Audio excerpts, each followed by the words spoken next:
ദൈവ തിരുനാമത്തിന് മഹത്വം ഉണ്ടാകട്ടെ.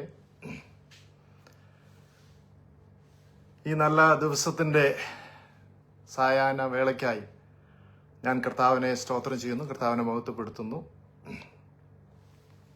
അനുഗ്രഹിക്കപ്പെട്ട ഈ ദിവസത്തിൽ ദൈവവചനവുമായി നിങ്ങളുടെ മുമ്പിൽ നിൽക്കുവാൻ എനിക്ക് കർത്താവ് തന്ന ഈ വലിയ അവസരത്തിനായി, വലിയ ഭാഗ്യത്തിനായി ഞാൻ ദൈവത്തിന് മഹത്വം കരയേറ്റുകയാണ്. പ്രത്യേകാൽ പ്രാർത്ഥനാ ധ്വനിയുടെ ഫേസ്ബുക്ക്, യൂട്യൂബ് ലൈവ് പേജുകളിലൂടെ ഇന്ന് സന്ധ്യയിൽ നമുക്ക് ഒരുമിച്ചായിരിക്കാൻ സ്വർഗത്തിൽ ദൈവം ഒരുക്കി തന്ന ഈ വലിയ ഭാഗ്യത്തിനായി ഞാൻ ദൈവത്തിന് മഹത്വം അർപ്പിക്കുന്നു. പ്രത്യേകിച്ച് പ്രാർത്ഥനാ ധ്വനിക്ക് നേതൃത്വം കൊടുക്കുന്ന കർത്താവിന്റെ ദാസൻ ബെൻസൺ ഡാനിയേൽ, മറ്റ് ദൈവദാസന്മാരെ, ദാസിമാരെ, എന്നെ കേൾക്കുന്ന പ്രിയ സഹോദരി സഹോദരന്മാരെ, എല്ലാവർക്കും യേശുക്രിസ്തുവിന്റെ ധന്യനാമത്തിൽ എൻ്റെ സ്നേഹവന്ദനത്തെ അറിയിക്കുകയാണ്. നമുക്കിന്ന് ലഭിച്ചിരിക്കുന്ന വിഷയം പ്രതിസന്ധികളിൽ വെളിപ്പെടുന്ന ദൈവ സാന്നിധ്യം, God's presence revealed in troubles എന്നുള്ളതാണല്ലോ. ഈ വിഷയത്തെ ആസ്പദമാക്കി ചില കാര്യങ്ങൾ തിരുവചനത്തിന്റെ അടിസ്ഥാനത്തിൽ പങ്കുവെക്കാം എന്നാണ് ഞാൻ കർത്താവിൽ ശരണപ്പെടുന്നത്. നമുക്കറിയാം, മനുഷ്യജീവന്റെ ആരംഭം മുതൽ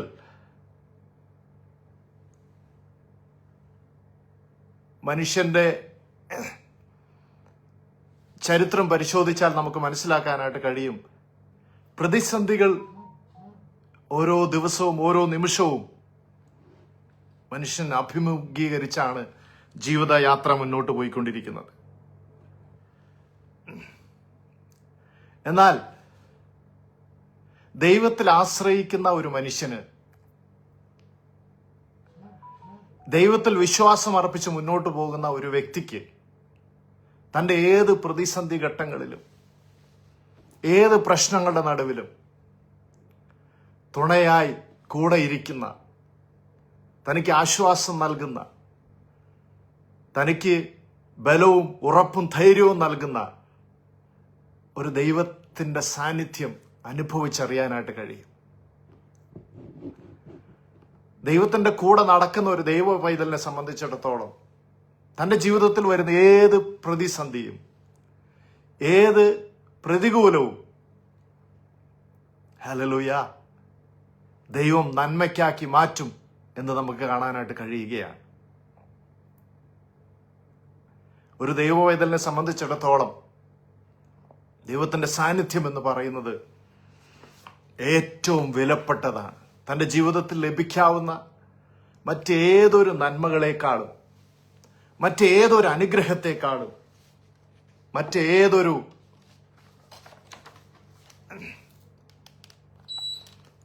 മറ്റേതൊരു വസ്തുവിനേക്കാളും വിലപ്പെട്ടതാണ് കർത്താവിന്റെ സാന്നിധ്യം എന്ന് പറയുന്നത്.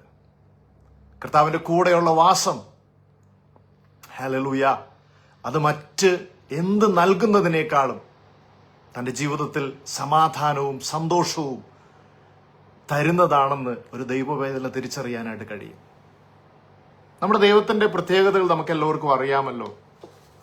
പ്രത്യേകിച്ച് നാം ആട്രിബ്യൂട്ട്സ് ഓഫ് ഗോഡ്, ദൈവത്തിന്റെ സ്വഭാവ സവിശേഷതകൾ മനസ്സിലാക്കുമ്പോൾ ദൈവത്തിന് ഒത്തിരി സ്വഭാവ വിശേഷണതകളുണ്ട്, സവിശേഷതകളുണ്ട്. മനുഷ്യരെക്കാളും ഒക്കെ എത്രയോ എത്രയോ എത്രയോ മുകളിലാണ് ദൈവത്തിന്റെ സ്ഥാനമെന്ന് നമുക്ക് ഒരു വിശ്വാസിയെ സംബന്ധിച്ചിടത്തോളം, ദൈവത്തെ മനസ്സിലാക്കാൻ ശ്രമിക്കുന്ന, ദൈവത്തെ പഠിക്കുന്ന ഒരു വ്യക്തിയെ സംബന്ധിച്ചിടത്തോളം മനസ്സിലാക്കാനായിട്ട് കഴിയുന്നതാണ്. അങ്ങനെയുള്ള ആ ദൈവത്തിന്റെ ചില പ്രത്യേകതകളാണ് ദൈവം എറ്റേണലാണെന്നുള്ളത്. എന്നുവെച്ചാൽ നിത്യനായ ദൈവമെന്നാണ് നമ്മൾ പറയാറുള്ളത്. ഞാനതൊന്നും വിശദീകരിക്കാൻ ആഗ്രഹിക്കുന്നില്ല, ഒന്ന് ഓടിച്ച് പറഞ്ഞു പോകാം, നമ്മുടെ സമയത്തിന് പരിമിതിയുണ്ടല്ലോ. പിന്നെ ഉള്ള മറ്റൊരു പ്രത്യേകതയാണ് ദൈവം ഇമ്മ്യൂട്ടബിൾ ആണ്. Is N unchanging God. ഒരു മാറ്റവുമില്ലാത്ത സ്വഭാവത്തിന്റെ ഉടമയാണ്. ദൈവത്തിന് ഒരു മാറ്റവുമില്ല. അതേപോലെ മറ്റൊരു പ്രത്യേകതയാണ് omnipotent, all powerful God.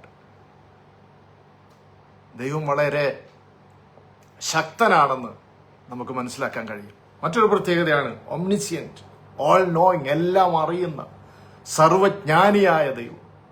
മറ്റൊരു പ്രത്യേകതയാണ് ദൈവം ഒംനി പ്രസന്റ് ആണെന്നുള്ളത്. ദൈവം എല്ലായിടത്തും വസിക്കുന്നു. തന്റെ സാന്നിധ്യം എല്ലായിടത്തും ഉണ്ട്. തിരുവചനം വളരെ വ്യക്തമായിട്ട് അതിനെക്കുറിച്ച് അനേക സ്ഥലങ്ങളിൽ പറയുന്നുണ്ട്. നമുക്ക് ദൈവത്തെ മറഞ്ഞ് എവിടെ ഇരിക്കാൻ സാധ്യമല്ല. മുകളിൽ ആകാശത്തിലോ ആകാശത്തിന് കീഴിൽ വെള്ളത്തിലോ വെള്ളത്തിന്റെ താഴെ ഭൂമിക്ക് അടിയിലോ ഒന്നും പോയി നമുക്ക് മറയാൻ, ദൈവത്തെ മറഞ്ഞിരിക്കാൻ കഴിയത്തില്ല. അതാണ് ദൈവത്തിന്റെ ആ പ്രസൻസിന്റെ, സാന്നിധ്യത്തിന്റെ പ്രത്യേകത. മറ്റൊരു പ്രത്യേകതയാണ് സെൽഫ് എക്സിസ്റ്റന്റ്. അങ്ങനെ ഒത്തിരി കാര്യങ്ങൾ ദൈവത്തെക്കുറിച്ച് നമുക്കറിയാം. സോവറിനിറ്റി ഓഫ് ഗോഡ്, അങ്ങനെ കുറെ ദൈവത്തിന്റെ പ്രത്യേകതകളിൽ അല്ലെങ്കിൽ ആട്രിബ്യൂട്ട്സിൽപ്പെട്ട കാര്യങ്ങളാണ് ഞാനിപ്പോൾ പറഞ്ഞത്. ഈ ആട്രിബ്യൂട്ട്സിന് ചില പ്രത്യേകതകളുണ്ട്. ഇത് ദൈവത്തിന് മാത്രം അവകാശപ്പെടാൻ കഴിയുന്നതാണ്. ഇത് മറ്റാർക്കും കൊടുക്കുവാനോ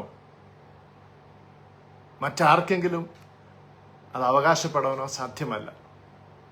എന്നാൽ കമ്മ്യൂണിക്കബിൾ ആയിട്ടുള്ള, ഇതിനെ ഇൻകമ്മ്യൂണിക്കബിൾ ആട്രിബ്യൂട്ട്സ് ഓഫ് ഗോഡ് എന്നാണ് പറയുന്നത്. എന്നാൽ ഷെയർ ചെയ്യാൻ പറ്റുന്ന ചില സ്വഭാവ സവിശേഷതകളും ദൈവത്തിനുണ്ട്. അതിൽ ചിലതൊക്കെയാണ് ദൈവത്തിന്റെ സ്നേഹം, loving character, loving nature of God. അത് മറ്റുള്ളവർക്ക് ഷെയർ ചെയ്യാൻ പറ്റുന്നതാണ്.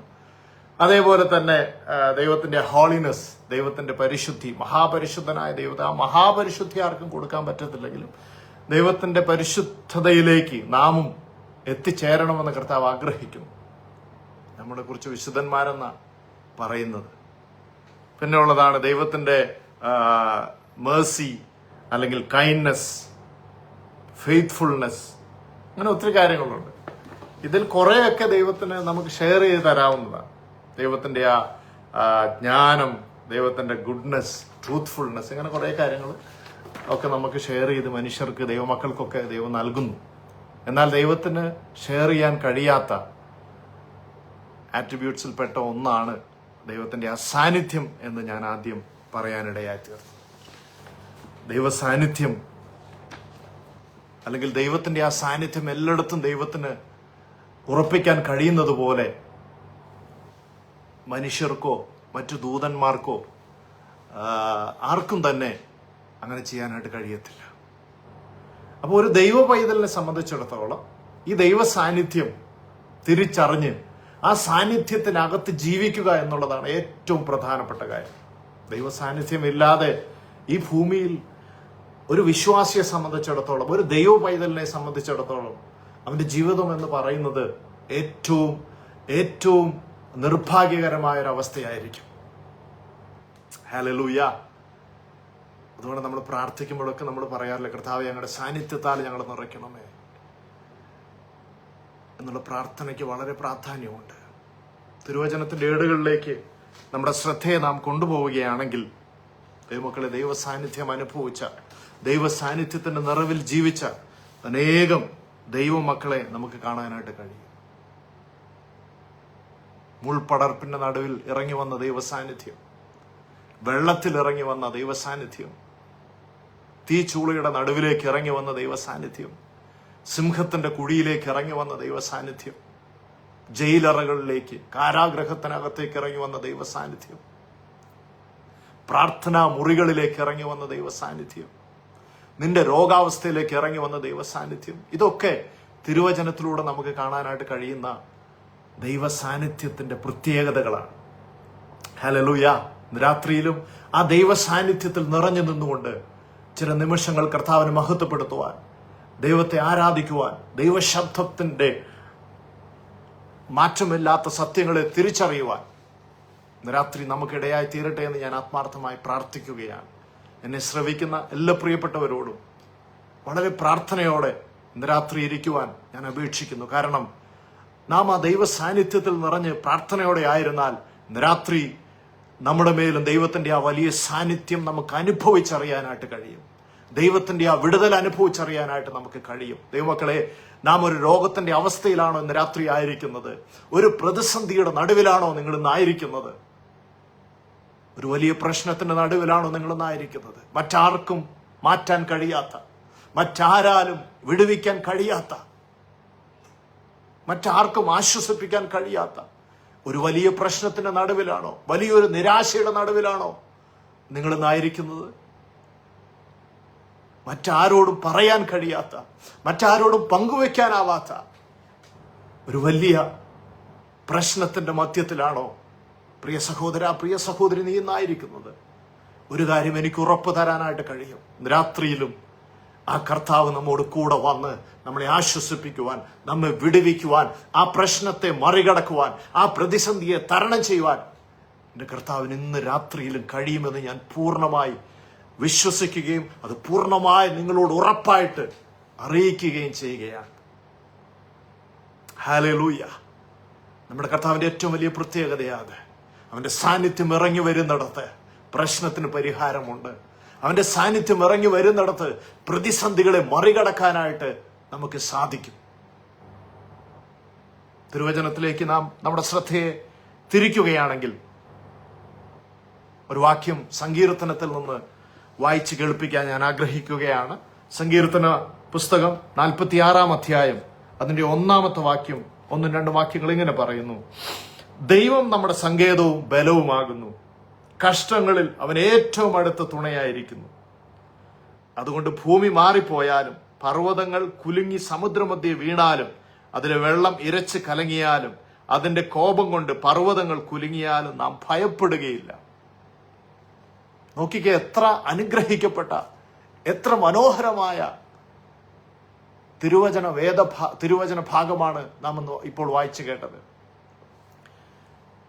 ദൈവം നമ്മുടെ സങ്കേതമാകുന്നു, അവൻ നമ്മുടെ ബലമാകുന്നു, കഷ്ടങ്ങളിൽ അവൻ ഏറ്റവും അടുത്ത തുണയാണ്. നമുക്കൊരു സങ്കേതം ഉണ്ടെങ്കിൽ, നമുക്ക് ആശ്വസിക്കാൻ ഒരു ഇടമുണ്ടെങ്കിൽ പിന്നെ നമുക്ക് എന്തിനെയാ ഭയപ്പെടേണ്ടത്? ഏറ്റവും അടുത്തൊരു തുണയായി, ഏറ്റവും അടുത്തൊരു ആശ്വാസദായകനായി നമ്മോട് കൂടെ ജീവനുള്ള ദൈവം ഉണ്ടെങ്കിൽ, നമുക്ക് വിശ്വസിക്കാവുന്ന ഒരാളുണ്ടെങ്കിൽ പിന്നെ നാം എന്തിനെയാണ് ദൈവമക്കളെ ഭയപ്പെടേണ്ടത്? രാത്രി ഉറപ്പായിട്ടും എനിക്ക് പറയാനായിട്ട് കഴിയും, എൻ്റെ ജീവിതത്തിന്റെ അനുഭവത്തിൽ നിന്ന് പങ്കുവെക്കാനായിട്ട് കഴിയും. നമ്മുടെ ഏത് പ്രതിസന്ധി ഘട്ടങ്ങളെയും തരണം ചെയ്യുവാൻ, നമ്മുടെ ഏത് പ്രതികൂല സാഹചര്യങ്ങളെയും മറികടക്കുവാൻ, നമ്മുടെ ഏത് നിരാശയുടെ അനുഭവങ്ങളെയും സന്തോഷത്തിന്റെ അനുഭവമാക്കി മാറ്റുവാൻ നമ്മുടെ കർത്താവിന് കഴിയും. കർത്താവായ യേശുക്രിസ്തു കാൽവറി ക്രൂശിലൂടെ യാഗമായി തീർന്നത്, എനിക്കും നിങ്ങൾക്കും വേണ്ടി അടിയേറ്റത്, എനിക്കും നിങ്ങൾക്കും വേണ്ടി തന്റെ ശരീരം മുഴുവൻ തകർക്കപ്പെടുവാൻ ഏൽപ്പിച്ചു കൊടുത്തത്, തന്റെ അവസാന തുള്ളി രക്തം വരെയും എനിക്ക് നിങ്ങൾക്ക് വേണ്ടി ഊറ്റിത്തന്നത്, നാം ആ സാന്നിധ്യം ഓരോ ദിവസവും ഓരോ നിമിഷവും അനുഭവിച്ച് മുന്നോട്ട് പോകണമെന്ന് കർത്താവിന് നിർബന്ധമുള്ളത് കൊണ്ടായിരുന്നു. അവൻ കാൽവറി ക്രൂശിലൂടെ യാഗമായി തീർന്നപ്പോൾ നമ്മുടെ പാപത്തിന് പരിഹാരം വന്നില്ലേ? നമ്മുടെ ശാപത്തിൽ നിന്ന് നമുക്ക് വിടുതൽ കിട്ടിയില്ലേ? പിശാചിന്റെ അടിമത്തത്തിൽ നിന്ന്, പിശാചിന്റെ ബന്ധനത്തിൽ നിന്ന് നമുക്ക് മോചനം ലഭിക്കാനിടയായി തീർന്നില്ലേ? അത് മാത്രമാണ്, അതിനേക്കാളൊക്കെ അപ്പുറമായ ആ നിത്യത, കർത്താവിനോട് കൂടെയുള്ള വാസം, ആ സാന്നിധ്യത്തിൽ നിറഞ്ഞു നിന്നുകൊണ്ട് എറ്റേണിറ്റിയിൽ ഇറ്റേണൽ ലൈഫ് നമുക്ക് തരുവാൻ കർത്താവ് ഹല്ലേലൂയ അവസരമൊരുക്കി തന്നില്ലേ? ഇന്ന് രാത്രിയിലും എന്നെ കേൾക്കുന്ന പ്രിയപ്പെട്ടവരെ, നമ്മുടെ കർത്താവിന് നമ്മളോട് പറയുവാനുള്ളത്, പ്രിയ ദൈവ പൈതലേ, പ്രിയ സഹോദര, പ്രിയ സഹോദരി, എന്റെ സാന്നിധ്യത്തിൽ നിറഞ്ഞ് നീ ജീവിക്കാൻ ആരംഭിച്ചാൽ നിന്റെ ജീവിതത്തിന് വലിയ വ്യത്യാസം ഉണ്ടാകും. നിന്റെ പ്രശ്നങ്ങൾക്ക് അതൊരു പരിഹാരമായി മാറും. നിന്റെ പ്രതിസന്ധികൾക്ക് ഹല്ലേലൂയ മാറ്റമുണ്ടാക്കുവാൻ എന്റെ സാന്നിധ്യത്തിന് കഴിയുമെന്ന് പരിശുദ്ധാത്മ വളരെ ആഴത്തിൽ ദൈവമക്കളോട് പകൽ ഈ സന്ധിയിൽ ദൂതറിയിക്കുകയാണ്. നിങ്ങൾ വിശ്വസിക്കാൻ തയ്യാറാകുമോ? കാൽവറി ക്രൂശിലൂടെ മരിച്ച, കാൽവറി ക്രൂശിലൂടെ നമുക്ക് വേണ്ടി യാഗമായി തീർന്ന യേശുവിന്റെ മരണത്തിൽ വിശ്വസിക്കാൻ നിങ്ങൾ തയ്യാറാണെങ്കിൽ, അവന്റെ ഉയർത്തെഴുന്നേൽപ്പിൽ വിശ്വസിക്കാൻ തയ്യാറാണെങ്കിൽ, അവൻ എനിക്ക് വേണ്ടിയാണ് മരിച്ചതെന്ന് ഇന്ന് രാത്രി വിശ്വസിക്കാൻ നിങ്ങൾ തയ്യാറാണെങ്കിൽ തീർച്ചയായിട്ടും കർത്താവിനായിട്ട് പറയുവാനായിട്ടുള്ളത്, ഹല്ലേലൂയ, ഞാൻ മരിച്ചത് നിന്റെ പാപത്തിന് പരിഹാരമായി തീരുവാനും നിന്റെ രോഗത്തിന് വിടുതൽ തരുവാനും നിനക്ക് നിത്യത ഒരുക്കി തരുവാനുമാണെന്ന് കർത്താവ് ഒരിക്കൽ കൂടെ ഇന്ന് രാത്രി ഉറപ്പിച്ച് പറയുകയാണ്. നമ്മൾ നിത്യതയോളം എത്തിക്കുന്ന ആ ദൈവ സാന്നിധ്യം ഒരിക്കലും മറക്കുവാനിട വരല്ല ദൈവമക്കളെ. കർത്താവിന് കൂടെയുള്ള ആ വാസം നാം എന്നും കൊതിച്ചുകൊണ്ടേയിരിക്കണം. ഒരുപക്ഷെ ഈ ലോകത്തിൽ നാം ജീവിക്കുമ്പോൾ പാപമംഗലമായ പിശാചിനാൽ അടിമപ്പെട്ട് കിടക്കുന്ന ഈ ലോകത്തിൽ നാം ജീവിക്കുമ്പോൾ ഒരുപക്ഷെ നമ്മൾ വഴിതെറ്റിപ്പോകാൻ സാധ്യതയുണ്ട്. ലോകത്തിന്റെ മോഹങ്ങളിലോ ലോകത്തിന്റെ ഇമ്പങ്ങളിലോ ഒക്കെ വീണു പോകാൻ സാധ്യതയുണ്ട്. എന്നാൽ ഇന്ന് രാത്രി കർത്താവിന് പറയുവാനായിട്ടുള്ളത്, എന്റെ സാന്നിധ്യത്തിന്റെ മറവിലാണ് നിങ്ങൾ ഇരിക്കുന്നതെങ്കിൽ, എന്നോട് കൂടെയാണ് നിങ്ങൾ യാത്ര ചെയ്യുന്നതെങ്കിൽ, പാപത്തിൽ വഴുതി വീഴാതെ വണ്ണം, ലോകത്തിന്റെ മോഹങ്ങളിൽ വീണു പോകാതെ വണ്ണം നിങ്ങളെ താങ്ങി നടത്തുവാൻ, നിങ്ങളെ കരം പിടിച്ച് നടത്തുവാൻ ഞാൻ ശക്തനാണെന്ന് ദൈവത്തിന്റെ ആത്മാവിന്റെ രാത്രി ദൂതറിയിക്കുകയാണ്. രാത്രി നമുക്കൊരു തീരുമാനമെടുക്കാനായിട്ട് പറ്റുമോ? കർത്താവെ, അങ്ങയോട് കൂടെ നടക്കുവാൻ ഞാൻ ആഗ്രഹിക്കുന്നു, അങ്ങയോട് ചേർന്ന് നടക്കുവാൻ ഞാൻ ആഗ്രഹിക്കുന്നു. അപ്പാ, എന്റെ നിത്യത നഷ്ടപ്പെടുന്ന യാതൊന്നും എന്റെ ജീവിതത്തിൽ ഉണ്ടാകാൻ ഇടവരാതെ വേണം അപ്പച്ചാ, അങ്ങയുടെ കരം പിടിച്ച് നടക്കുവാൻ ഞാൻ ആഗ്രഹിക്കുന്നു. അങ്ങയുടെ ആ സാന്നിധ്യത്തിനകത്ത് നിറഞ്ഞു നിൽക്കുവാൻ, ആ സാന്നിധ്യത്തിനകത്ത് നിറഞ്ഞു ജീവിക്കുവാൻ ഞാൻ ആഗ്രഹിക്കുന്നു എന്ന് രാത്രി നമുക്കൊരു തീരുമാനമെടുക്കാനായിട്ട് കഴിയുമോ ദൈവമക്കളെ? വേദഭാഗത്തിലായിട്ട് ഞാൻ നിങ്ങളുടെ ശ്രദ്ധയെ പിന്നെയും കൊണ്ടുവരാൻ ആഗ്രഹിക്കുകയാണ്. ഞാൻ നേരത്തെ പറഞ്ഞുവല്ലോ, മനുഷ്യവർഗത്തിന്റെ ചരിത്രം പരിശോധിച്ചാൽ പ്രതിസന്ധി ഇല്ലാത്ത, പ്രശ്നങ്ങളില്ലാത്ത ഒരു കാലഘട്ടവും അതിനു മുമ്പിൽ ഉണ്ടായിരുന്നില്ല. എന്നാൽ അനേകർ ഈ പ്രശ്നത്തിൽ പട്ടുപോയത് നമുക്കറിയാം. അനേകർ പ്രശ്നങ്ങൾ വരുമ്പോൾ, പ്രതിസന്ധികൾ വരുമ്പോൾ അതിനെ തരണം ചെയ്യാനാവാതെ അതിനകത്ത് തങ്ങളുടെ ജീവിതത്തെ നഷ്ടപ്പെടുത്തുന്ന, ജീവിതത്തെ ഹോമിക്കുന്ന അനേകരുടെ അനുഭവങ്ങൾ നാം വായിക്കുകയും കേൾക്കുകയും പഠിക്കുകയും ഒക്കെ ചെയ്തിട്ടുണ്ട്. എന്നാൽ ഓർക്കുക, ഒരു ദൈവ പൈതലിനെ സംബന്ധിച്ചിടത്തോളം അവന്റെ പ്രശ്നം എത്ര വലിയതാണെങ്കിലും, അവന്റെ പ്രതിസന്ധി എത്ര ആഴമേറിയതാണെങ്കിലും അതിനെ തരണം ചെയ്യുവാൻ ഒരുവൻ കൂടെ ഉണ്ടെന്നുള്ള ഉറപ്പും ധൈര്യവും അവൻ ലഭിക്കുകയാണ് ചെയ്യുന്നത്. പഴയ നിയമചരിത്രം മുതൽ, പഴയ നിയമചരിത്രം ആരംഭിക്കുന്ന ഉൽപ്പത്തി പുസ്തകം മുതൽ തിരുവചനത്തിലെ അവസാന പുസ്തകമായി വെളിപ്പാട് പുസ്തകം വരെയുള്ള ഓരോ ഭാഗങ്ങൾ പരിശോധിച്ചു നോക്കിയാലും അവിടെയെല്ലാം പ്രതിസന്ധിയിൽ അകപ്പെട്ട മനുഷ്യരെ, പ്രതിബന്ധങ്ങളിലൂടെ കടന്നു പോകുന്ന മനുഷ്യരെ ഹല്ലേലൂയ നമുക്ക് കാണാനായിട്ട് കഴിയും. എന്നാൽ അവിടെയെല്ലാം നമ്മെ ഉറപ്പിക്കുന്ന, നമുക്ക് ധൈര്യം തരുന്ന, നമ്മെ ബലപ്പെടുത്തുന്ന ഒരു കാര്യം എന്തെന്നറിയാമോ? അതിൻ്റെയൊക്കെ നടുവിൽ ആരെല്ലാം കർത്താവിൽ ആശ്രയിച്ചുവോ, ആരെല്ലാം ഈ ദൈവ സാന്നിധ്യം കൊതിച്ചുവോ, ആരെല്ലാം ആ ദൈവ സാന്നിധ്യത്തിനകത്തിരിക്കാൻ ആഗ്രഹിച്ചുവോ, അവർക്കൊക്കെ അവരുടെ പ്രതിസന്ധികൾ മറികടക്കാനായിട്ട് കഴിഞ്ഞു. അവർക്കൊക്കെ ജയാളികളായി മുന്നേറുവാനായിട്ട് കഴിഞ്ഞു എന്ന് തിരുവചനം നമ്മെ പഠിപ്പിക്കുന്നത് കാണാനായിട്ട് കഴിയും. ഹല്ലേലൂയ. ഈ പ്രതിസന്ധിയുടെ ചില അനുഭവങ്ങൾ നമുക്ക് തിരുവചനത്തിലൂടെ ഒന്ന് പഠിച്ചു നോക്കാം. അല്ലെങ്കിൽ പ്രതിസന്ധിയിൽ ഇറങ്ങി വരുന്ന ദൈവ സാന്നിധ്യത്തിന്റെ ആ പ്രത്യേകതകൾ തിരുവചനത്തിലൂടെ നമുക്കൊന്ന് പഠിക്കാനായിട്ട് ശ്രമിക്കാം. യെശയ്യാ പ്രവാചകന്റെ പുസ്തകം 43-ാം അധ്യായത്തിന്റെ 2-ാമത്തെ വാക്യം ഇങ്ങനെ കാണുന്നു. യെശയ്യാ പ്രവാചകന്റെ പുസ്തകം 43-ാം അധ്യായം അതിന്റെ 2-ാമത്തെ വാക്യം: നീ വെള്ളത്തിൽ കൂടി കടക്കുമ്പോൾ ഞാൻ നിന്നോട് കൂടെയിരിക്കും, നീ നദികളിൽ കൂടി കടക്കുമ്പോൾ അവ നിന്റെ മീതെ കവിയുകയില്ല, നീ തീയിൽ കൂടി നടന്നാൽ വെന്തുപോകയില്ല, അഗ്നിജ്വാല നിന്നെ ദഹിപ്പിക്കുകയുമില്ല. നോക്കിക്കേ, എത്ര അനുഗ്രഹിക്കപ്പെട്ട, എത്ര ബലം തരുന്ന, ഉറപ്പ് തരുന്ന ഒരു വേദഭാഗമാണ് നമ്മളിപ്പോൾ വായിച്ചു കേട്ടത്. ദൈവത്തിന്റെ ഒരു വാഗ്ദത്തമാണ്. നീ ഏത് പ്രതിസന്ധിയിൽപ്പെട്ടാലും, അത് തീയാകട്ടെ, വെള്ളമാകട്ടെ,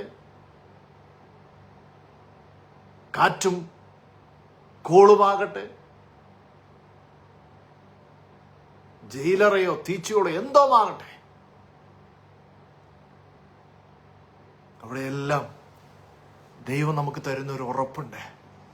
എൻ്റെ സാന്നിധ്യം നിന്നോട് കൂടെ ഉണ്ടെങ്കിൽ ഹല്ലേലൂയ, നിന്നെ തോൽപ്പിക്കാൻ ലോകത്തിലെ ഒരു ശക്തിക്കും ലോകത്തിലെ ഒരു പ്രതിസന്ധിക്കും കഴിയത്തില്ല. പ്രകൃതിയുടെ യാതൊരുവിധ ശക്തിക്കും കഴിയത്തില്ല. അതാണല്ലോ വെള്ളവും തീയും ഒക്കെ. ഹല്ലേലൂയ. അവിടെ ഒന്നും നമ്മളെ തോൽപ്പിക്കാൻ കഴിയത്തില്ലെന്ന് വളരെ ശക്തമായിട്ട്, വളരെ വ്യക്തമായിട്ട് ദൈവം ഒരു വാഗ്ദത്തം തരികയാണ്. രാത്രിയിലും എന്നെ കേൾക്കുന്ന ദൈവ പൈതലേ, നീ ഒരു പ്രതിസന്ധി ഘട്ടത്തിലൂടെയാണോ കടന്നു പോയിക്കൊണ്ടിരിക്കുന്നത്? എന്നാൽ കർത്താവിന് പറയുവാനുള്ളത്, ഐ ആം വിത്ത് യു, ഞാൻ നിന്നോട് കൂടെയുണ്ട്. നമുക്കൊരു വാഗ്ദത്തം തന്നിട്ടല്ലേ നമ്മുടെ കർത്താവ് ഈ ഭൂമിയിൽ നിന്നും പോയത്. മത്തായിയുടെ സുവിശേഷം അവസാന ഭാഗത്തേക്ക് വരുന്ന സമയത്ത് നമുക്കവിടെ കാണാനായിട്ട് കഴിയുന്നില്ലേ? കണ്ടാലും ലോകാവസാനത്തോളം ഞാൻ നിങ്ങളോട് കൂടെയുണ്ട്. ഇത്രയും വലിയൊരു ഉറപ്പ് നമുക്ക് തരാൻ ലോകത്തിൽ മറ്റാർക്കാണ് കഴിയുക ദൈവമക്കളെ? നമ്മുടെ മാതാപിതാക്കൾക്ക് അതിന് കഴിയുമോ? നമ്മെ നൊന്ത് പ്രസവിച്ച നമ്മുടെ അമ്മയ്ക്ക് അതിന് കഴിയുമോ? നമ്മേറെ സ്നേഹിക്കുന്ന നമ്മുടെ ജീവിത പങ്കാളികൾക്ക് അതിന് കഴിയുമോ? നമ്മുടെ കുഞ്ഞുങ്ങൾക്ക് അതിന് കഴിയുമോ? ഈ കാലഘട്ടം ഒന്ന് പരിശോധിച്ച് നോക്കിയാൽ നമുക്കറിയാം നമ്മുടെ ചുറ്റുപാടുകൾ എന്തൊക്കെയാ സംഭവിച്ചുകൊണ്ടിരിക്കുന്നത്. മാതാപിതാക്കൾ സ്വന്തം കുഞ്ഞുങ്ങളെ ഉപേക്ഷിക്കുന്നു. പെറ്റമ്മ, ദിവസങ്ങൾ മാത്രം പ്രായമുള്ള കുഞ്ഞിനെ ഉപേക്ഷിക്കുന്ന അനുഭവങ്ങൾ ദിനം പ്രതി നാം കേൾക്കുന്നില്ലേ? ഭാര്യ ഭർത്താക്കന്മാർ ജീവിത പങ്കാളികളെ ഉപേക്ഷിച്ച് മറ്റു ബന്ധങ്ങൾ തേടിപ്പോകുന്ന യാത്രകൾ, അനുഭവങ്ങൾ ഓരോ ദിവസവും നമ്മൾ കാണാറില്ലേ? മാതാപിതാക്കളെ പ്രായമാകുമ്പോൾ ഉപേക്ഷിക്കുന്ന, ഹല്ലേലൂയ, എത്രയോ മക്കൾ അവരെ പഠിപ്പിച്ച് വളർത്തി വലുതാക്കി നല്ല നിലയിലെത്തിച്ചതിന് ശേഷം സ്വന്തം മാതാപിതാക്കളെ ഉപേക്ഷിക്കുന്ന എത്രയോ സമ്പന്നരായ വ്യക്തികൾ, മക്കൾ ഈ ലോകത്തിൽ കാണാനായിട്ട് നമുക്ക് കഴിയുന്നുണ്ട്.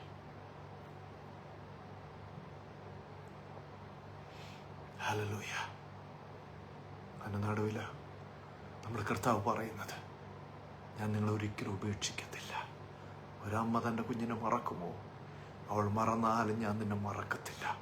അതാണ് നമ്മുടെ കർത്താവിൻ്റെ സാന്നിധ്യത്തിൻ്റെ പ്രത്യേകത. ഒരിക്കലും വിട്ടുമാറാത്ത, ഒരിക്കലും നമ്മെ ഉപേക്ഷിക്കാത്ത, ഹല്ലേലൂയ, ആ കർത്താവിൻ്റെ വലിയ സാന്നിധ്യം ഓരോ ദിവസവും ഓരോ നിമിഷവും അനുഭവിക്കാനായിട്ട് ഒരു ദൈവ പൈതലിന് കഴിയണം. പലപ്പോഴും നമ്മളാ ഈ ദൈവത്തിൽ നിന്ന് അകന്നു പോകുന്നത്. നിങ്ങൾ അങ്ങനെ ചിന്തിച്ചിട്ടുണ്ടോ? മനുഷ്യ ചരിത്രം നോക്കുമ്പോൾ ആദാം തെറ്റ് ചെയ്ത കാര്യം നമുക്ക് എല്ലാവർക്കും അറിയാം. ആദം തെറ്റ് ചെയ്ത് കഴിഞ്ഞപ്പോൾ അന്ന് വൈകിട്ടും, തിരുവചനം അങ്ങനെയാണ് നമ്മളെ പഠിപ്പിക്കുന്നത്, കർത്താവ് ആ തോട്ടത്തിലേക്ക് ഇറങ്ങി വന്നു. ആദാമിനെ തേടി. ദൈവത്തിന് അറിയാം ആദം തെറ്റ് ചെയ്തു. ഹല്ലേലൂയ. തൻ്റെ മക്കൾ വലിയൊരു പാപം ചെയ്തു എന്ന് ദൈവത്തിന് നല്ല ബോധ്യമുണ്ടായിരുന്നു. പക്ഷെ ദൈവം എന്താ ചെയ്തേ? അവൻ എന്നെ അനുസരിച്ചില്ല, അവനൊരു വലിയ തെറ്റ് ചെയ്തു. അതുകൊണ്ട് ഞാൻ ഈ ദൈവത്തെ അകന്നു പോകാമെന്നാണോ, ഞാൻ എൻ്റെ മകനെ എന്നേക്കുമായി ഉപേക്ഷിക്കാമെന്നാണോ ദൈവം തീരുമാനിച്ചത്? ഒരിക്കലും അല്ല ദൈവമക്കളെ. അവൻ എന്ത് ചെയ്തെന്ന് നോക്കിക്കേ. അന്ന് സന്ധ്യയ്ക്കും അന്ന് വൈകിട്ടും തൻ്റെ മകനെ തേടി, തൻ്റെ മക്കളെ തേടി ദൈവം ആ തോട്ടത്തിലേക്ക് ഇറങ്ങി വന്നു. ആദാമേ, നീ എവിടെയെന്ന് വിളിച്ചു. ആദാം ആ ദൈവത്തെ വിട്ട് മാറിപ്പോയത്. താൻ നഗ്നനായെന്ന് മനസ്സിലാക്കിയ ആദം മരത്തിന്റെ പിന്നിൽ പോയി ഒളിച്ചിരിക്കുവാനിടയായി തീർന്നു. ദൈവസ്നേഹം എത്ര ആഴമേറിയതാണെന്ന് അവിടെ നിന്ന് നമുക്ക് മനസ്സിലാക്കാനായിട്ട് കഴിയുകയല്ലേ? തോട്ടത്തിലേക്ക് ഇറങ്ങി വന്ന ആ ദൈവസ്നേഹം കാൽവറി ക്രൂശിലും അത് തന്നെയല്ലേ നമുക്ക് കാണാൻ കഴിയുന്നത്.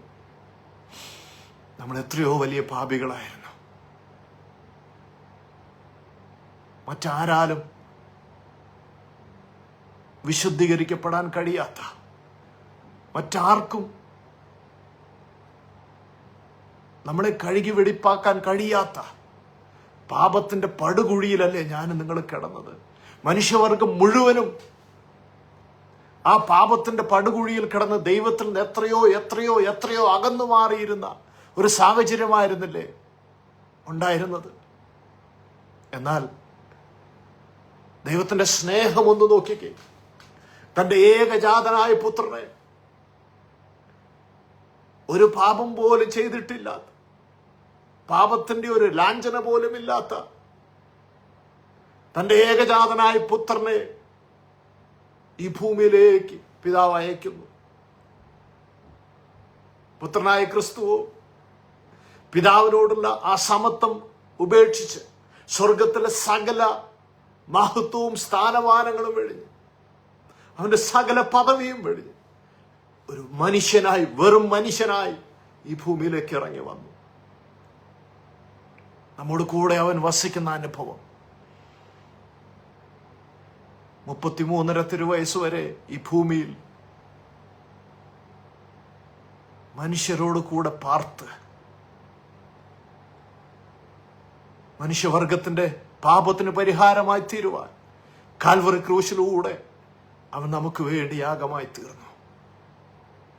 നോക്കിക്കേ, പാപിയായ മനുഷ്യനെ തേടി ഏദൻ തോട്ടത്തിൽ പിതാവായ ദൈവം അന്ന് സന്ധിയിൽ ഇറങ്ങി വന്നെങ്കിൽ, പാപികളായ നമ്മെ തേടി തന്റെ പുത്രനായ യേശു ക്രിസ്തു ഈ ഭൂമിയിലേക്ക് ഇറങ്ങി വന്നു. കാൽവറി ക്രൂശിലൂടെ മനുഷ്യവർഗത്തിന്റെ മുഴുവൻ പാപത്തിനും പരിഹാരമായി തീർന്നു. അവൻ മരിച്ചു അടക്കപ്പെട്ട് 3-ാം നാൾ ഉയർത്തെഴുന്നേറ്റു.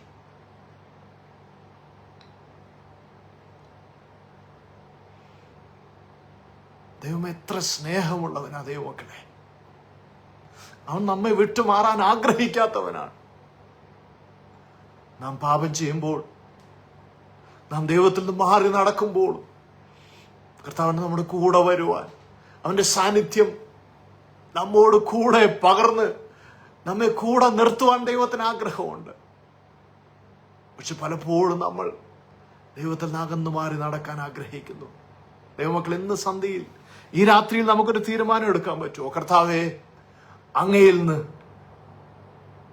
പലപ്പോഴും അകന്നു മാറി ജീവിക്കുവാനാണ് ഞാൻ ശ്രമിക്കുന്നത്. ഞാൻ അങ്ങേ അറിഞ്ഞിട്ടുണ്ടെങ്കിലും വേണ്ട വിധത്തിൽ അറിയാതെ എന്റെ ഇഷ്ടം ചെയ്ത് ഞാൻ നടക്കുന്നു. അപ്പാ, ഇന്ന് രാത്രിയിൽ കർത്താവേ, എന്നെ ഒന്ന് ഏറ്റെടുക്കണമേ.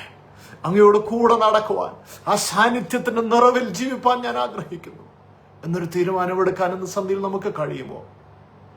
യോശുവയുടെ ചരിത്രം ഒന്ന് പരിശോധിച്ച് നോക്കിക്കേ. ആ സമാഗമന കൂടാരത്തിൽ ദൈവസാന്നിധ്യം ഇറങ്ങുമ്പോൾ, മോശയോട് ദൈവം സംസാരിക്കുവാനായിട്ട് ഇറങ്ങി വരുന്ന സമയത്ത്,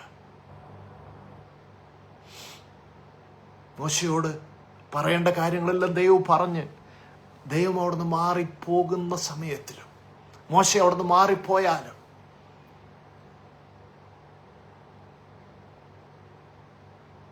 മോശയുടെ പ്രിയ ശിഷ്യനായിരുന്ന യോശുവ ആ കൂടാരം വിട്ടുമാറാതെ അവിടെ ഇരുന്നു. അവിടെ എങ്ങനെയാ വായിക്കുന്നത്? യോശുവയുടെ പുസ്തകത്തിലൊക്കെ നമുക്കത് വായിക്കാൻ കഴിയും. ആ സാന്നിധ്യം വിട്ടുമാറാതെ, yes, he loved to be in the presence of God. ആ ദൈവത്തിന്റെ സാന്നിധ്യത്തിൽ ഇരിക്കുവാൻ യോശുവ അത്രയധികം കൊതിച്ചു, ആഗ്രഹിച്ചു എന്ന് തിരുവചനത്തിലൂടെ നമുക്ക് കാണാനായിട്ട് കഴിയുകയാണ്. അതിന്റെ ആഫ്റ്റർ എഫക്റ്റ് എന്തായിരുന്നു എന്നറിയാമോ? അതിന്റെ റിസൾട്ട്, ആ ദൈവ സാന്നിധ്യം ഏറെ കൊതിച്ച യോശുവ മോശയ്ക്ക് ശേഷം ആരെ തെരഞ്ഞെടുക്കണം, ഇസ്രായേൽ ജനത്തിന്റെ നേതാവായി ആരെ തെരഞ്ഞെടുക്കണം എന്നൊരു ചോദ്യം വന്നപ്പോൾ ദൈവത്തിന് ഒട്ടും ആലോചിക്കേണ്ടി വന്നില്ല. ദൈവത്തിന് മുമ്പിൽ ഒരൊറ്റ പേരാ ഉണ്ടായിരുന്നുള്ളൂ. തന്റെ സാന്നിധ്യം കൊതിച്ച, തന്നോട് കൂടെ ഇരുന്ന യോശുവ.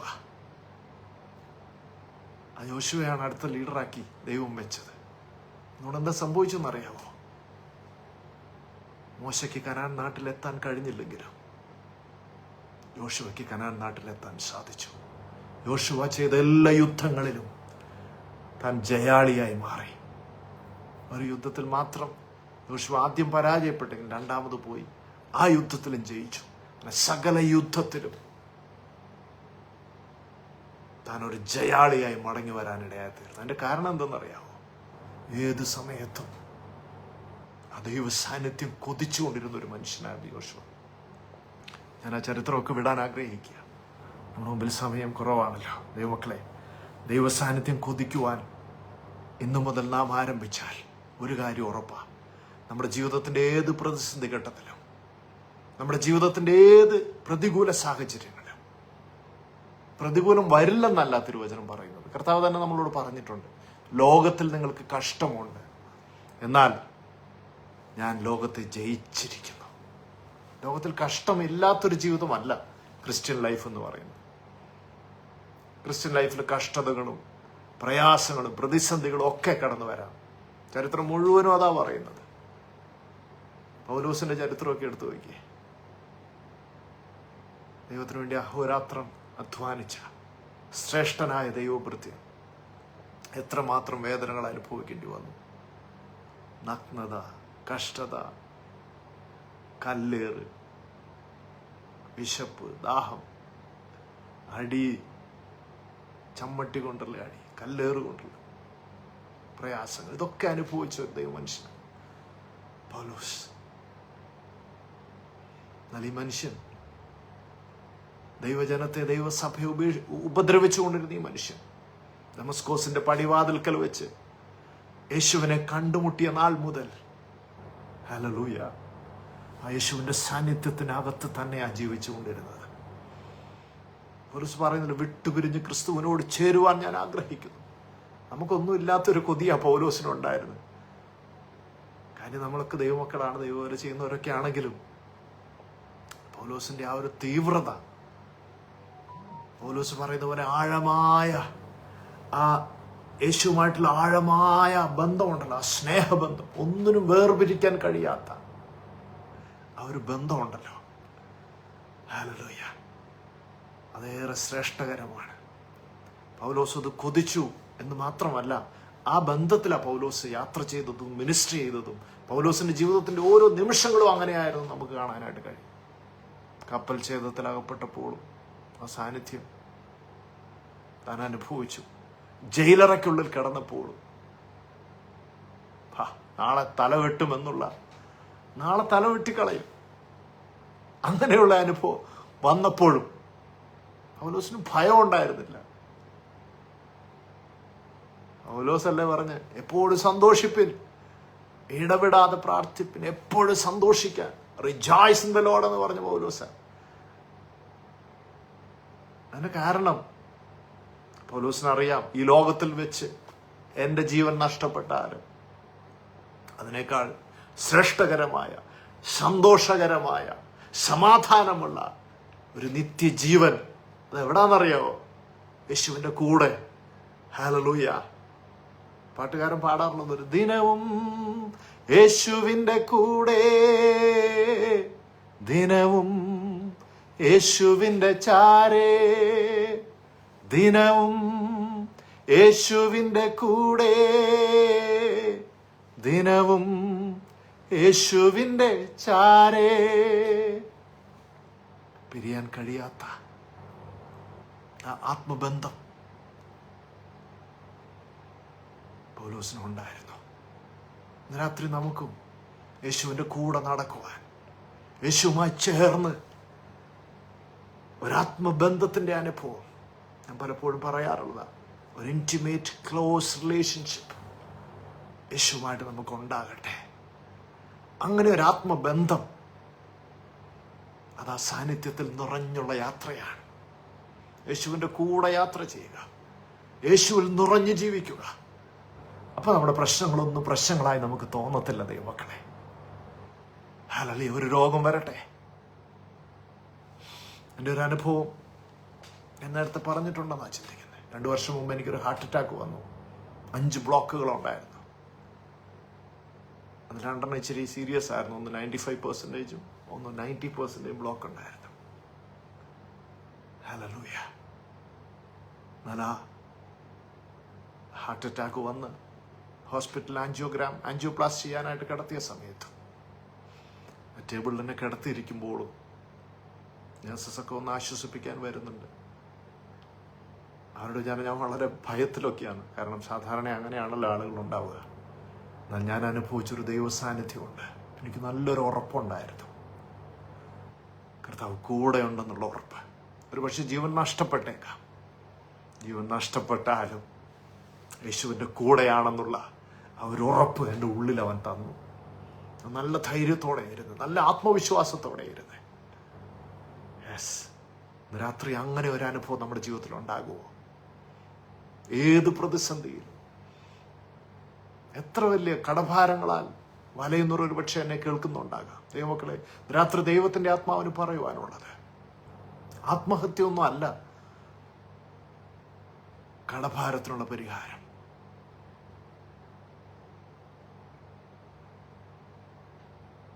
അനേക ആളുകൾ ഇന്ന് ആത്മഹത്യ ഒരു പരിഹാര മാർഗമായി നോക്കിക്കൊണ്ടിരിക്കുകയാണ്. നോ, ആത്മഹത്യ ഒന്നിനും ഒരു പരിഹാരമല്ല. യേശുവിൽ വിശ്വസിച്ചേ, യേശുവിൽ ആശ്രയിച്ചേ, ആ സാന്നിധ്യം ഒന്ന് കൊതിച്ചേ, ഇന്നു മുതൽ നമ്മുടെ ജീവിതത്തിന് വ്യത്യാസം വരുന്നത് കാണാനായിട്ട് കഴിയും. ആത്മഹത്യയുടെ വക്കിലാണ് നിങ്ങളായിരിക്കുന്നതെങ്കിലും, രോഗത്തിന്റെ ആ തീവ്രമായ അനുഭവത്തിലാണ് നിങ്ങളായിരിക്കുന്നതെങ്കിലും, ഒരുപക്ഷെ കടഭാരത്തിന്റെ ഭയങ്കര പ്രയാസപ്പെടുന്ന അനുഭവത്തിലാണ് നിങ്ങളായിരിക്കുന്നതെങ്കിലും, അത് തരണം ചെയ്യാൻ ആ ദൈവ സാന്നിധ്യം നിങ്ങളെ പ്രാപ്തരാക്കും. ഏതെങ്കിലും വഴി നമുക്ക് വേണ്ടി ദൈവം തുറക്കും. ഏതെങ്കിലും വ്യക്തികളെ ദൈവം നമുക്ക് വേണ്ടി തുറക്കും. ഹല്ലേലൂയ. അതാണ് നമ്മുടെ ദൈവത്തിന്റെ പ്രത്യേകത. ഹല്ലേലൂയ. ദൈവം ഒരിക്കലും നമ്മളോട് പറഞ്ഞില്ല പ്രതിസന്ധി ഇല്ലാത്തൊരു ജീവിതമല്ല നമുക്കുള്ളതെന്ന് പറഞ്ഞില്ല. ഒരുപക്ഷെ ഈ കാലഘട്ടത്തിൽ നമ്മൾ കേൾക്കുന്നത് അതായിരിക്കാം. ഒരുപക്ഷെ അനേകര് നമ്മളെ അങ്ങനെ പഠിപ്പിക്കുന്നുണ്ടായിരിക്കാം. ചിലപ്പോഴൊക്കെ നമ്മളെ അങ്ങനെ പഠിപ്പിക്കുന്നത് കേൾക്കാൻ കഴിയാറില്ലേ?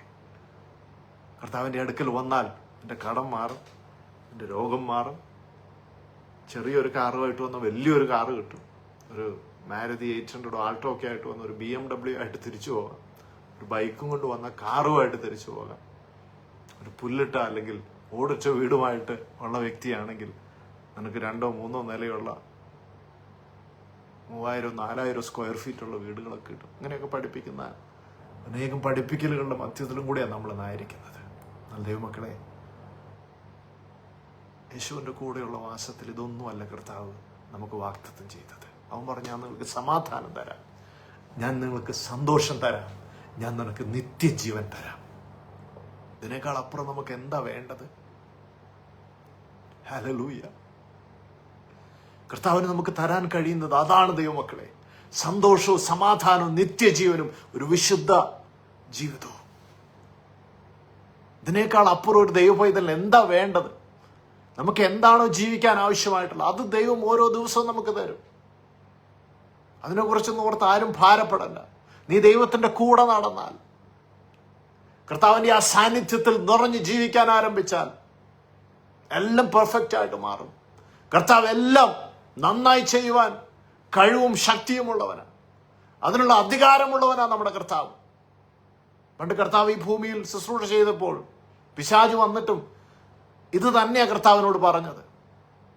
കുന്നിന്റെ മുകളിലേക്ക് കയറ്റിക്കൊണ്ടുപോയിട്ട് പറഞ്ഞു, ഇത് മുഴുവനും, ഈ കാണാവുന്ന മുഴുവനും ഞാൻ നിനക്ക് തരാം, നീ എന്നെ ഒന്ന് കുമ്പിട്ടാ മതി എന്ന് പറഞ്ഞു.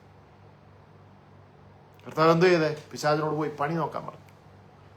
എന്റെ ദൈവമായ കർത്താവിനെ മാത്രമേ ആരാധിക്കാവൂ, അവനെ മാത്രമേ കുമ്പിടാവൂ എന്ന് പറഞ്ഞു. ഹല്ലേലൂയ. ഇന്നും പലതും കാണിച്ച് ദൈവമക്കളെ മയക്കുന്ന ആ പഴയ സാത്താന്റെ ദൂതന്മാരും ഏജന്റുമാരും വളരെ ശക്തമായി ഈ കാലഘട്ടത്തിലും പ്രവർത്തിച്ചുകൊണ്ടിരിക്കുന്നുണ്ട്. അവരങ്ങനെ പലതും കാണിക്കുമ്പോൾ നമുക്ക് അവരോട് പറയാനായിട്ട് കഴിയണം, എന്നെ വിട്ട് മാറി നിൽക്ക്, ഞാനൊരു ദൈവ പൈതലാണ്, കർത്താവിന് ഇഷ്ടമില്ലാത്ത യാതൊന്നും ഞാൻ ആഗ്രഹിക്കത്തില്ല, കർത്താവിന്റെ കൂടെയുള്ള യാത്രയാണ് ഞാൻ കൊതിക്കുന്നത്, ആ ദൈവ സാന്നിധ്യം കൊതിച്ചുകൊണ്ടുള്ളൊരു യാത്രയാണ് എനിക്ക് ആവശ്യം എന്ന് തന്റെ ഇടത്തോടെ, ഉറപ്പോടെ, ധൈര്യത്തോടെ പറയാനായിട്ട് നമുക്ക് കഴിയണം ദൈവമക്കളെ. ആ നിത്യത നഷ്ടമാകുന്ന യാതൊന്നും എന്റെ ജീവിതത്തിൽ സംഭവിക്കത്തില്ല എന്ന്, നിത്യത നഷ്ടപ്പെടുന്ന യാതൊന്നിനും ഞാൻ ചുവട് വെക്കത്തില്ല എന്ന് ധൈര്യത്തോടെ പറയാനായിട്ട് നമുക്ക് കഴിയണം. കർത്താവ് അത് ആഗ്രഹിക്കുന്നത്. യേശുവിന്റെ കൂടെയുള്ള യാത്ര, ആ ദൈവ സാന്നിധ്യത്തിൽ നിറഞ്ഞു നിന്നുകൊണ്ടുള്ള യാത്ര. നമുക്കൊരു ജോസഫിന്റെ ജീവിതം ഒന്ന് പരിശോധിച്ച് നോക്കി. ഞാൻ വാക്യങ്ങളൊന്നും വായിക്കാൻ ആഗ്രഹിക്കുന്നില്ല, അതിനുള്ള സമയം ഇല്ലല്ലോ. ജോസഫിന്റെ ജീവിതം ഒന്ന് നോക്കിയേ. യഥാർത്ഥത്തിൽ 4 ചാപ്റ്റേഴ്സ് ഉണ്ടായിരുന്നു ജോസഫിന്റെ ജീവിത ചരിത്രം നോക്കിയാൽ. ഒന്ന്, നല്ലൊരു മകനായി, അനുസരണമുള്ള മകനായി, ദൈവഭയമുള്ളൊരു മകനായി അപ്പന്റെ ഭവനത്തിൽ. അവന്റെ രണ്ടാമത്തെ കാലഘട്ടം നോക്കിക്കേ.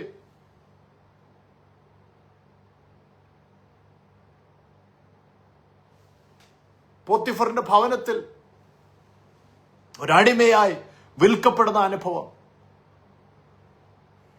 മൂന്നാമത്തെ സ്റ്റേജ് എന്ന് പറയുന്നത് ജയിലറയ്ക്കുള്ളിൽ, കാരാഗ്രഹത്തിൽ അടയ്ക്കപ്പെടുന്ന ഒരു ജോസഫ്. 4-ാമത്തെ സ്റ്റേജാണ് താൻ ആ രാജ്യത്ത് രാജാവ് കഴിഞ്ഞാൽ തൊട്ടടുത്ത സ്ഥാനം വഹിക്കുന്ന ഒരു ശ്രേഷ്ഠനായി മാറുന്ന അനുഭവം. നോക്കിക്കേ, ഈ 4 സ്റ്റേജസിലും താൻ ദൈവത്തോട് കൂടെ നടക്കുന്ന ഒരു മനുഷ്യനായിരുന്നു. താൻ ഏറെ വിശ്വസ്തനായിരുന്നു. ഹല്ലേലൂയ. കണ്ടോ, പ്രതിസന്ധികൾ ഇല്ലാതെയല്ല താൻ യാത്ര ചെയ്തത്. പക്ഷെ എല്ലാ സ്റ്റേജസിലും പ്രതിസന്ധി വന്നു.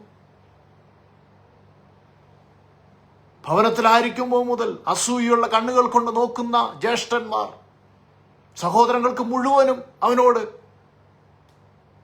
വെറുപ്പായിരുന്നു, അസൂയായിരുന്നു. കാരണം ഇവനോട് ദൈവ പൈതല, അവൻ ദർശനക്കാരൻ, സ്വപ്നക്കാരനൊക്കെ വിളിച്ച് അവനെ കളിയാക്കി. അപ്പൻ അവനോട് ഇഷ്ടമുണ്ടായിരുന്നു. 2-ാമത്തെ സ്റ്റേജിലേക്ക് അവരവനെ വിട്ടുകളഞ്ഞ കഥയൊക്കെ നമുക്കറിയാം. പോത്തിഫറിന്റെ ഭവനത്തിൽ അടിമയായിരുന്നപ്പോഴും അവൻ ഏറെ വിശ്വസ്തനായിരുന്നു. ദൈവത്തെ വിട്ടുമാറാതെ ദൈവത്തിന്റെ സാന്നിധ്യത്തിനകത്ത് അവൻ ജീവിച്ച. പക്ഷെ അവിടെയും പ്രതിസന്ധി നേരിട്ടു. ജയിലറയ്ക്കുള്ളിലേക്ക് അടയ്ക്കപ്പെട്ടു. കാരാഗ്രഹത്തിൽ നോക്കി അവിടെയും താൻ വിശ്വസ്തനായിരുന്നു. അവിടെ വെച്ചും താൻ ദർശനങ്ങൾ കണ്ടു. എന്നുവെച്ചാൽ ദൈവത്തിന്റെ സാന്നിധ്യം അവിടെയൊക്കെ താൻ അനുഭവിച്ചു. പിന്നീടാണ് തന്റെ ജീവിതത്തിൽ വലിയൊരു ഉയർച്ചയുടെ ഘട്ടം വരുന്നത്. നമ്മളൊക്കെ പലപ്പോഴും ചെറിയൊരു പ്രതിസന്ധി വരുമ്പോൾ പതറിപ്പോകുന്നവരാ. അല്ലെങ്കിൽ നമ്മളൊക്കെ ചിലപ്പോഴൊക്കെ പറയാറില്ലേ, ഞാൻ വചനം അങ്ങനെ ഉണ്ടല്ലോ, അല്പത്തിൽ വിശ്വസ്തനായിരുന്നു, അതുകൊണ്ട് അധികത്തിന് ഞാൻ നിന്നെ വിചാരകനാക്കും എന്നുള്ള ആ വചനമൊക്കെ വിശ്വസിച്ചുകൊണ്ട് പലപ്പോഴും നമ്മൾ ചിന്തിക്കാറുണ്ട്.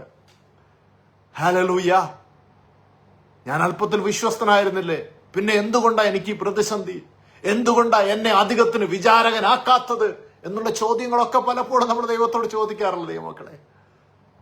എന്നാൽ ജോസഫിന്റെ അനുഭവം നോക്കിക്കേ. എത്രയോ നാളുകൾക്ക് ശേഷമാണ് തന്റെ ആ വിശ്വസ്തതയ്ക്ക് ഒരു വലിയ പ്രതിഫലം ദൈവം കൊടുക്കുന്നത്. രാജ്യസ്ഥാനത്ത് ഏറ്റവും പ്രധാനപ്പെട്ട വ്യക്തിയാക്കി അവനെ മാറ്റി. ഒരു സാധാരണ പൗരന് ലഭിക്കാവുന്ന ഏറ്റവും ഉയർന്ന സ്ഥാനം. എന്താ കാരണം? ഒറ്റ കാരണം എനിക്ക് കണ്ടെത്താൻ കഴിഞ്ഞുള്ളൂ. അത് മറ്റൊന്നുമല്ല, അവൻ ദൈവത്തോട് കൂടെ നടന്നു. ആ ദൈവത്തിന്റെ സാന്നിധ്യം താൻ ഓരോ നിമിഷവും എൻജോയ് ചെയ്തു. പ്രതിസന്ധിയുടെ നടുവിലും പ്രശ്നങ്ങളുടെ നടുവിലും ജയിലറയ്ക്കുള്ളിലും ഒക്കെ താൻ അനുഭവിച്ച ദൈവ സാന്നിധ്യം ഉണ്ടല്ലോ, അതാണ് അവനെ അടുത്ത ലെവലിലേക്ക് എത്തിച്ചത്. ശദ്രക്, മേശക്, അബേദ്നെഗോവിന്റെ ജീവിതം നോക്കിക്കേ. തീച്ചൂളയിലേക്ക് വലിച്ചെറിയപ്പെട്ടപ്പോൾ ധൈര്യത്തോടെ അവരവിടെ നിന്നു. മറ്റാർക്കും അവരെ സഹായിക്കാൻ കഴിയുമായിരുന്നില്ല. പക്ഷെ 4-മനായി ഒരുത്തൻ ആ തീച്ചൂളിലേക്ക് ഇറങ്ങി വന്നു. അതാണ് നമ്മുടെ കർത്താവായ യേശു ക്രിസ്തു. അവൻ നേരെ ലിറ്ററലി ഇറങ്ങി വന്നത് ആ രാജാവും മറ്റുള്ളവരും കാണാനിടയായി തീർന്നില്ലേ? നോക്കി, നമ്മുടെ പ്രതിസന്ധിയിൽ നമുക്ക് വേണ്ടി ഇറങ്ങി വരുന്ന ദൈവം, നമ്മോട് കൂടെയുള്ള ദൈവ സാന്നിധ്യം. രാത്രി വിശ്വസിക്കാൻ കഴിയുമോ? എന്നെ ആർക്കും തോൽപ്പിക്കാൻ കഴിയത്തില്ല. എന്നെ പരാജയപ്പെടുത്താൻ ഒരു പൈശാചിക മണ്ഡലങ്ങൾക്കും കഴിയത്തില്ല. ഒരു ദുഷ്ടശക്തികൾക്കും എന്നെ തോൽപ്പിക്കാൻ കഴിയത്തില്ല. കാരണം ഞാൻ അവന്റെ സാന്നിധ്യത്തിലാണ് ജീവിക്കുന്നത്. ഞാൻ എന്റെ കർത്താവിന്റെ കൂടെയാണ് യാത്ര ചെയ്യുന്നത്. അവൻ എന്റെ ഒപ്പം ഉണ്ടെന്നുള്ള വിശ്വാസവും ധൈര്യവും നമുക്കുണ്ടെങ്കിൽ ഒരു പൈശാചിക മണ്ഡലങ്ങൾക്കും ഒരു ദുരാത്മ മണ്ഡലങ്ങൾക്കും നമ്മളെ തോൽപ്പിക്കാൻ കഴിയത്തില്ല എന്ന് ഇന്ന് രാത്രി ഞാൻ ഉറപ്പായി ദൈവജനത്തോട് അറിയിക്കുകയാണ്. പരിശുദ്ധാത്മാവ് ഇന്ന് രാത്രി നമുക്ക് തരുന്നൊരു ഉറപ്പുണ്ട്. നിങ്ങൾ യേശുവിന്റെ കൂടെ യാത്ര ചെയ്യാൻ ഒരുക്കമാണെങ്കിൽ ഹല്ലേലൂയ, അവൻ നമ്മളെ അക്കരെ എത്തിക്കുക തന്നെ ചെയ്യും. ഏത് പ്രതിസന്ധി ഘട്ടം നമ്മുടെ മുമ്പിലുണ്ടെങ്കിലും, എത്ര വലിയ പ്രശ്നം നമ്മുടെ മുമ്പിലുണ്ടെങ്കിലും, നമ്മുടെ കർത്താവിന് പറയുവാനുള്ളത്, യെസ്, ഞാൻ നിങ്ങളെ ഉറപ്പിച്ച് നടത്തും, ഞാൻ നിങ്ങളെ ബലപ്പെടുത്തും, ഞാൻ നിങ്ങളെ ശക്തീകരിക്കും, ഞാൻ നിങ്ങളെ നിത്യതയിൽ എത്തിക്കുക തന്നെ ചെയ്യും. വഴിയിൽ ഉപേക്ഷിച്ചിട്ട് പോകുന്നവനല്ല നമ്മുടെ കർത്താവ്. കൊലോസ്യർക്ക് എഴുതിയ ലേഖനം 1:25 ഇങ്ങനെയല്ലേ പറയുന്നത്? മഹത്വത്തിന്റെ പ്രത്യാശയായ ക്രിസ്തു നിങ്ങളുടെ ഉള്ളിൽ ഇരിക്കുന്നു.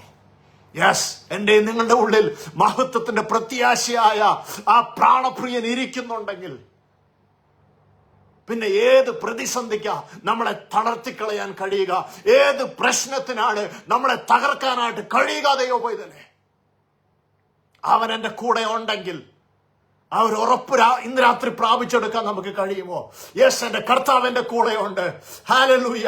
ഞാൻ വിശ്വസിക്കുന്ന, എന്നെ ബലപ്പെടുത്തുന്ന, എനിക്ക് ധൈര്യം തരുന്ന, എന്നെ ഉറപ്പിക്കുന്ന എന്റെ പ്രാണപ്രിയൻ എന്നോട് കൂടെ ഉണ്ടെന്നുള്ള ധൈര്യം നിങ്ങൾക്കുണ്ട്. ഉറപ്പുണ്ടോ ഇന്ന് രാത്രിയിൽ? ആ ഉറപ്പ് പ്രാപിക്കാൻ ഇന്ന് രാത്രിയിൽ നമുക്ക് കഴിഞ്ഞാൽ ഒരു കാര്യം ഉറപ്പിക്കാം, അവൻ നമ്മളെ ഒരു നാളും കൈവിടുകയില്ല, ഒരു നാൾ ഉപേക്ഷിക്കുകയില്ല. എന്റെ സമയം ഇവിടെ ഏകദേശം തീർന്നു എന്ന് ഞാൻ മനസ്സിലാക്കുകയാണ്. ഹല്ലേലൂയ. ഞാൻ എൻ്റെ വാക്കുകൾക്ക് വിരാമം കുറിക്കട്ടെ. ഒരു വാക്യം മാത്രം വായിച്ചുകൊണ്ട്, ഹല്ലേലൂയ, ഞാൻ അവസാനത്തെ ഒരു വാക്യം കൂടെ വായിച്ചുകൊണ്ട് ഹല്ലേലൂയ നിങ്ങളെ ഒന്നുകൂടെ ധൈര്യപ്പെടുത്തിയിട്ട് എൻ്റെ വാക്കുകൾ നിർത്താമെന്ന് ആഗ്രഹിക്കുകയാണ്. 91-ാം സങ്കീർത്തനം അതിന്റെ 15-ാമത്തെ വാക്യം ഇങ്ങനെയാ പറയുന്നത്: അവൻ എന്നെ വിളിച്ചപേക്ഷിക്കും, ഞാൻ അവന് ഉത്തരമരുളും, കഷ്ടകാലത്ത് ഞാൻ അവനോട് കൂടെ ഇരിക്കും, ഞാൻ അവനെ വിടുവിച്ച് മഹത്വപ്പെടുത്തും. നോക്കിക്കേ, ഞാൻ അവനോട് കൂടെ ഇരിക്കും. ഏത് കഷ്ടകാലത്തിലാണെങ്കിലും, ഏത് പ്രശ്നത്തിലാണെങ്കിലും നമ്മുടെ കർത്താവ് നമ്മളോട് കൂടെ ഇരിക്കുമെന്ന് നമുക്കൊരു ഉറപ്പ് ഇന്ന് രാത്രി അവൻ തരികയാ. ഒരു നിമിഷം നമ്മുടെ കണ്ണുകളെ ഒന്ന് അടയ്ക്കാമോ?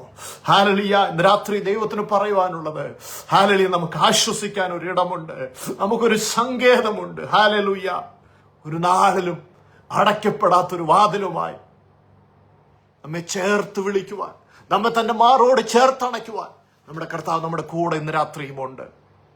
നമുക്ക് ആശ്വസിപ്പാൻ ഒരു സങ്കേതമുണ്ട്, അത് മറന്നു പോകല്ലേ. ഹല്ലേലൂയ. ഹല്ലേലൂയ. അതേപോലെ തന്നെ നമ്മുടെ തല ചായ്ക്കാൻ ഒരു മാറിടമുണ്ട്, ആ യേശുവിന്റെ മാർവ്. ആ തിരുമാറിവിൽ ചാരി ഇന്ന് രാത്രി യാത്ര ചെയ്യുവാൻ നമുക്ക് കഴിയുമോ? ഒരു നിമിഷം ദൈവമക്കളെ നമ്മുടെ കണ്ണുകളെ ഒന്ന് അടയ്ക്കാമോ? കർത്താവിന്റെ തിരുമുഖത്തേക്ക് നമുക്കൊന്ന് നോക്കാമോ? എനിക്കാശ്വസിപ്പാൻ ഒരു സങ്കേതമുണ്ട്, ഒരു നാളിലും വാതിലടയുകില്ല. എനിക്കാശ്വസിപ്പാൻ ഒരു സങ്കേതമുണ്ട്, ഒരു നാളിലും വാതിലടയുകില്ല. എൻ തല ചായ്പാൻ ഒരു മാർവിടമുണ്ട്, ചൂടു നൽകും യേശുവിൻ മാർവ്. എൻ തല ചായ്പാൻ ഒരു മാർവിടമുണ്ട്, ചൂടു നൽകും യേശുവിൻ മാർവ്. ഹല്ലേലൂയ. നമുക്ക് ആശ്വസിപ്പാൻ ഒരു സങ്കേതമുണ്ടല്ലോ, നമുക്ക് തല ചായ്ക്കുവാൻ ഒരു മാറിടമുണ്ടല്ലോ. അതുകൊണ്ട് ആ മാറിൽ ഇന്ന് രാത്രി ചാരുവാൻ നമുക്കിടയായി തീരട്ടെ. ഓ ശാഖ സ്വർഗത്തിലെ ദൈവം നമ്മെല്ലാവരും സഹായിക്കട്ടെ. ഒരു നിമിഷം നമുക്ക് പ്രാർത്ഥിച്ച് ഹല്ലേലൂയ ഈ മീറ്റിംഗ് അവസാനിപ്പിക്കാം.